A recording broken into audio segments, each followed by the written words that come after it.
Sure. So the topic we'll be covering today is dynamics, or more commonly known as forces. इस topic में सबसे पहले हम पढ़ते हैं न्यूटन के तीनों laws. So the first law of Newton is the law of inertia, which states that the object maintains its state of motion as long as the resultant force is zero. For example, an object is at rest और उसके ऊपर जो forces act कर रही हैं उसका resultant zero है, तो that object will maintain its state of motion, that is, it will remain at rest as long as the resultant force is zero. इसी तरह अगर कोई ऑब्जेक्ट जो है कांस्टेंट स्पीड पे मूव कर रहा है और उस पर एक्ट करने वाली फोर्सेस का रिजल्टेंट ज़ीरो होगा, तब भी जो है लॉ ऑफ इनर्शिया वैलिड है and the object will continue to move at a constant speed. अब आते हैं second law. Second law in AS level is written as force is equal to the rate of change of momentum. ये आपके सामने लिखा हुआ भी है नीचे, force is equal to rate of change of momentum यानी delta P over T. Momentum को हम अभी थोड़ी देर में और डिटेल में डिस्कस करते हैं. And then third law is every action has an equal and opposite reaction. अब AS के कोर्स में वो अक्सर एग्जामिनर आपसे पूछे है 3 मार्क्स के लिए कि state the third law of motion. तो उसमें आपने क्या लिखना है? फर्स्ट पॉइंट आपने लिखना है two forces are equal in magnitude, इसका 1 mark. Two forces are opposite in direction, इसका दूसरा mark. And they act on different bodies, इसका तीसरा मार्क. यानी force acting on A is equal to force acting on B, लेकिन and the minus sign shows that they are opposite in direction. अच्छा, next चीज़ हमने पढ़नी है then that is momentum. सबसे पहले तो it is a vector quantity, मतलब direction important होगा. and momentum is defined as the product of mass into velocity. और इसके यूनिट जो हम लिख सकते हैं न्यूटन सेकेंड्स और kilograms per metre second, kilograms metre पर second. Rate of change of momentum को हम लिख सकते हैं final momentum minus initial momentum divided by time, क्योंकि हमने पहले पढ़ा कि force is equals to rate of change of momentum. ये हमने ऊपर सेकंड लॉ में पढ़ा है. And this can be represented as this final momentum minus initial momentum. अब सवाल ये बनता है कि डेल्टा पी को कैलकुलेट कैसे करना है, यानी रेट ऑफ यानी चेंज ऑफ मोमेंटम को कैलकुलेट कैसे करना है. तो हमने पढ़ा कि मोमेंटम का formula is mass into velocity, सही है. अब आप अज्यूम कर लें कि this ball is moving to the right, it collides with this wall, elastic collision होता है and this ball rebounds. Elastic collision का मतलब कि ball rebounds with the same velocity, सही है. यानी magnitude of velocity will remain the same and the direction of velocity will be inverted. तो हम अज्यूम कर लेते हैं कि राइट साइड पे हम पॉजिटिव ले रहे हैं, क्योंकि वी सॉ के that the direction is important. सही, right side is positive, left side obviously negative होगी. तो फाइनल मोमेंटम हमारे पास क्या आ जाएगा? फाइनल मोमेंटम इधर से डिराइव होगा, मास इनटू वेलोसिटी, क्योंकि velocity is opposite to the positive direction, हमने वेलोसिटी ले ली नेगेटिव एंड सबट्रैक्ट कर दिया उसमें से initial momentum that was mv. हमारे पास आंसर आ गया -2mv. या अगर हमने लेफ्ट साइड को पॉजिटिव लिया होता तो we would have got the answer as 2mv. अब अगर फर्ज करें कि बॉल ने रिबाउंड किया ही नहीं, तो इसका मतलब होगा कि रिबाउंड वेलोसिटी बॉल की ज़ीरो होगी और हमारे पास जो चेंज इन मोमेंटम आएगा दैट विल बी mv. अब आपने नोट किया कि जो इलास्टिक कोलिजन हुई उसमें 2mv आया, जब कोलिजन के बाद रिबाउंड नहीं हुआ तो उसमें आपकी मोमेंटम आया चेंज इन मोमेंटम mv. तो if it was an inelastic collision तो आपका चेंज इन मोमेंटम की value would have been somewhere between this two values mv and 2mv. Hence, we can express this as a range, that is delta P is greater than mv and less than 2mv. Next चीज़ जो है that is principle और law of conservation of momentum. इसमें हम बोलते हैं कि the total momentum of any system remains constant as long as no external force acts on it. अब जो है कोलिजन जो है दो टाइप्स की होती है. सही है, एक होती है इलास्टिक कोलिजन और एक होती है इन इलास्टिक कोलिजन. दोनों कोलिजन्स में जो है लॉ ऑफ मोमेंटम जो है वैलिड होता है, यानी इलास्टिक कोलिजन में momentum remains constant, total energy of the system remains constant, and speed of approach is equals to speed of separation. Inelastic collision में क्या होता है, momentum again remains conserved, total energy भी system की conserved रहती है. लेकिन इसमें क्या होता है, the kinetic energy of the system is not conserved. Elastic में constant थी क्योंकि speeds constant रह रही थी. Inelastic collision में kinetic energy is not conserved and speed of approach is also not equal to the speed of separation. ये दो differences हैं बिटवीन इलास्टिक एंड इनइलास्टिक. सवाल ये पैदा होता है कि what is speed of approach and what is speed of separation. तो आप अज्यूम करें कि ये दो बॉल्स हैं वाइट कलर की. एक जो है वेलोसिटी है 7 मीटर पर सेकंड टू द राइट, दूसरी की है 3 मीटर पर सेकंड टू द लेफ्ट. इनकी स्पीड ऑफ अप्रोच कैसे आएगी, हम दोनों को ऐड कर देंगे, हमारे पास आंसर आ जाएगा 10 मीटर पर सेकंड. दूसरे डायग्राम में आप देखें कि एक की स्पीड 7 टू द राइट है, एक की 12 टू द राइट है. इसकी स्पीड ऑफ अप्रोच आप कैसे निकालेंगे, 12 माइनस 7 दैट इज सब यहाँ पे सब्ट्रैक्शन होगी and the final answer will be 5 metre पर सेकेंड. ये बात हो गई स्पीड ऑफ अप्रोच की. अब आते हैं स्पीड ऑफ सेपरेशन. इसमें भी आप नोट करेंगे जब पहला जो डायग्राम यहाँ पे दिख रहा है स्पीड ऑफ सेपरेशन में, इसमें जो है एक जो है बॉल लेफ्ट पे जा रही है और दूसरी राइट पे जा रही है, यानी इनका डिस्टेंस इंक्रीज होता जा रहा है आपस में और ये सेपरेट होते जा रहे हैं. तो इनकी स्पीड ऑफ सेपरेशन आएगी ऐड करके 15 मीटर पर सेकेंड, और दूसरे में आप देखेंगे कि इनकी स्पीड हम सब्ट्रैक्ट करें. तो one thing you can notice is कि दोनों स्पीड ऑफ अप्रोच और स्पीड ऑफ सेपरेशन जब भी वेलोसिटीज जो है ऑपोजिट डायरेक्शन में है तो we are adding the speeds, and जब भी velocities are in the same direction then we are subtracting the lesser speed from the greater speed.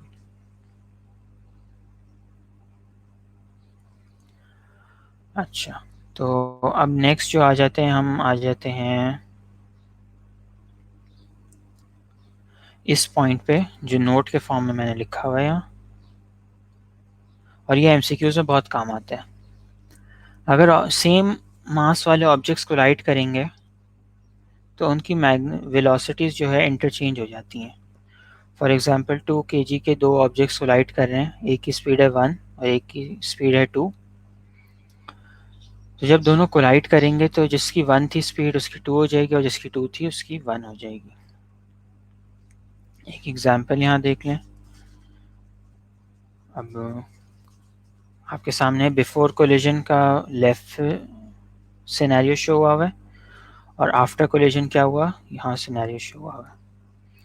अब वो हमसे कह रहा है कि v जो है ना ये फाइंड आउट करना है. सही है, तो वी नो कि momentum of system will always remain conserve. सही है, तो मोमेंटम ऑफ सिस्टम कैसे आएगा, ए और बी का मोमेंटम बिफोर कोलिजन ऐड करेंगे और ए और बी का मोमेंटम आफ्टर कोलिजन ऐड करेंगे, दोनों को इक्वेट कर देंगे. मैंने नीचे इसकी वर्किंग की हुई है. अगर आप देखें ए का अगर हम मोमेंटम निकालें तो it is mass into velocity, mass into velocity 2 into 1.6 and mass of b into velocity of v 2 into, और रेस्ट पे है तो वेलोसिटी हो गई 0. इसी तरह mass into velocity of A after collision 2v हो गई, और इसका आगे answer 0.9 into 2 1.8 after collision momentum of object B. जब हम इन दोनों इक्वेशंस को इक्वेट करेंगे हमारा v का आंसर आ जाएगा 0.7, और इसको एक करने का एक और भी तरीका है, that is using speed of approach is equal to speed of separation. क्योंकि इलास्टिक कोलिजन है, दोनों स्पीड्स जो है इक्वल रहेंगी। स्पीड ऑफ अप्रोच हम देख सकते हैं इट इज़ 1.6 प्लस 0, और स्पीड ऑफ सेपरेशन हम देख सकते हैं 0.9 माइनस v। हमारा फाइनल आंसर इससे भी जो है सेम आ रहा है, that is v is equal to 0.7।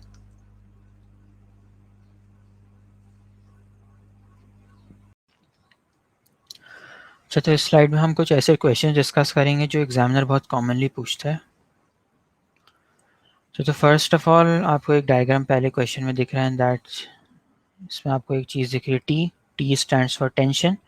Tension is the force that is found in any string और रोप और एटसेट्रा। अच्छा, तो जब कोई भी ऑब्जेक्ट रेस्ट पे होगा तो forces acting on it are balanced.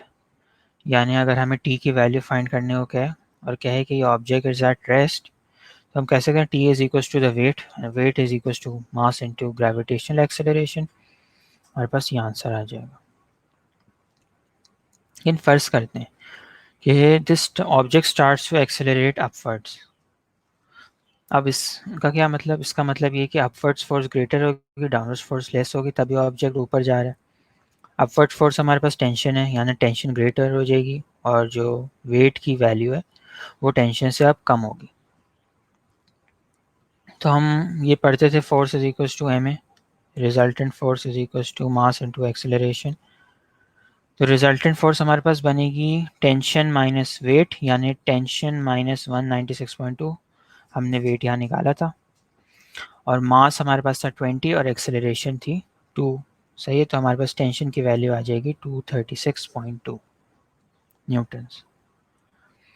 फिर एक और क्वेश्चन बहुत फ्रीक्वेंटली आता है, that is regarding the pulleys.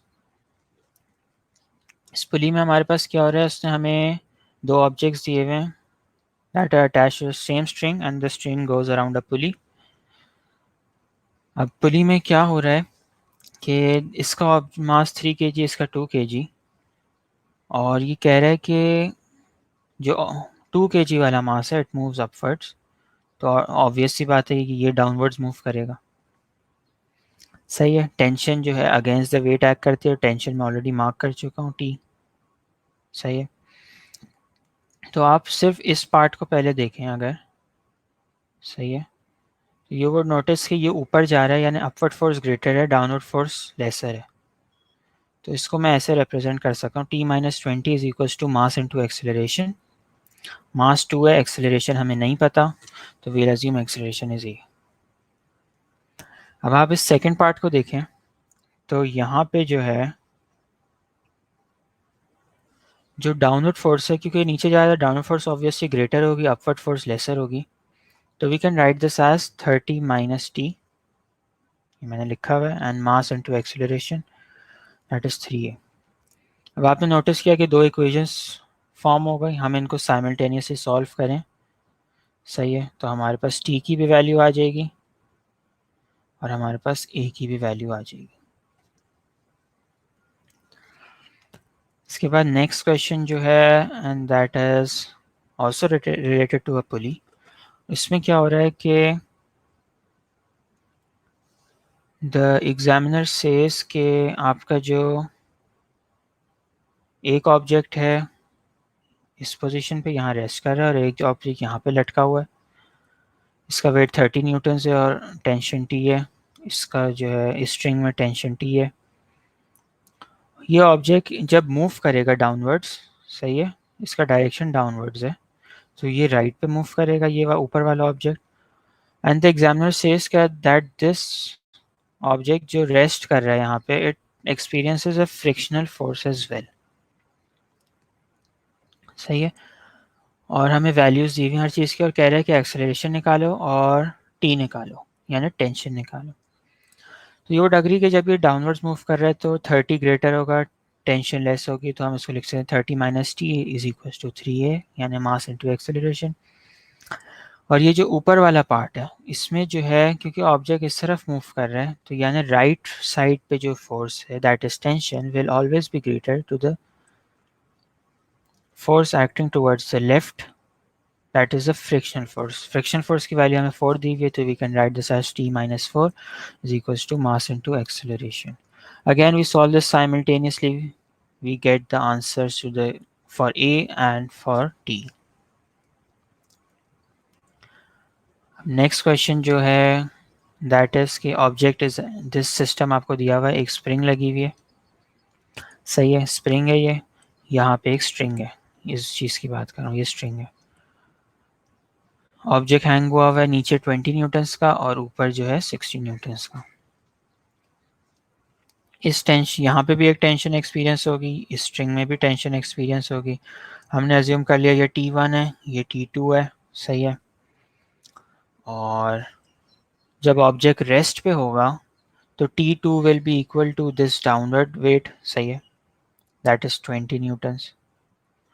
And T1 आप नोट करेंगे कि T1 जो है it will be equal to 60 plus T2. क्यों T2 प्लस 60? क्योंकि आप वेट 6 kg का ऑब्जेक्ट का वेट जो है डाउनवर्ड्स एक्ट कर रहा है, और जो T2 है that is also acting downwards at this point. That is why upwards and downward force equate करेंगे when the object is at rest. अब एग्जामिनर बोलता है कि जो ये जो स्ट्रिंग नीचे दी हुई है ना, सही है, इसको कट कर दिया. अब ऑब्वियसली जब डाउनवर्ड, जब इसको कट करेंगे तो ये जो स्प्रिंग है या ऊपर वाला जो हिस्सा है दैट विल मूव अपवर्ड्स, और एग्जामिनर कहता है कि इसकी एक्सेलरेशन निकालो. सही है, तो एक्सेलरेशन कैसे निकलेगी? T1 माइनस 60 रिजल्टेंट फोर्स हमारी बन जाएगी. क्यों बनेगी? क्योंकि जब इस स्ट्रिंग को कट करेंगे तो T2 तो गायब, सही है. अब हमारे पास सिर्फ ये 60 न्यूटन का वेट बचा है और एक T1 बचा है. रिजल्टेंट फोर्स हो जाएगी T1 minus 60. Acceleration into mass, mass 6 है, एक्सेलरेशन A है, और A is equal to, answer आ गया हमारे पास 3.3 मीटर पर सेकेंड स्क्वायर.